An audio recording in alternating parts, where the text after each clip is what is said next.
শান্তি রক্ষার জন্য জামানত নেওয়া যায়। দণ্ডাদেশের পর ধারা 106। 2 শান্তি রক্ষার জামানত নির্দিষ্ট সময়ের জন্য ধারা 106।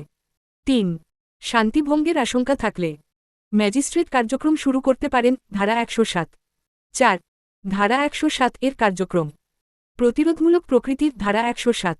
5 গুড বিহেভিয়ারের জন্য জামানত অভ্যাসগত অপরাধীর ক্ষেত্রে ধারা 110। 6 ভবঘুরে বা সন্দেহভাজন ব্যক্তি জামানত দিতে বাধ্য হতে পারে ধারা 109। 7 লুকিয়ে বেড়ানো সন্দেহভাজন জামানত দিতে বাধ্য হতে পারে ধারা 109। 8 ধারা 107 110 এর আদেশের আগে লিখিত নোটিশ দিতে হয় ধারা 111।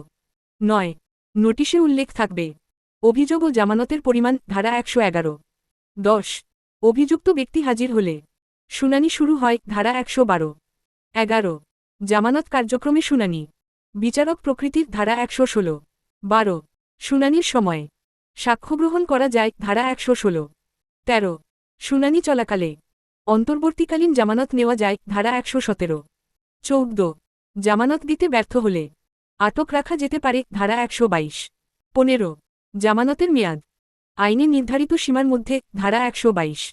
16 জামানত আদেশ ভঙ্গ করলে বাজেয়াপ্ত করা যায় ধারা 120। 17 ধারা 107 এর কার্যক্রম ফৌজদারি মামলা নয় ধারা 107। 18 জামানত সংক্রান্ত আদেশ আপিলযোগ্য নয় ধারা 123।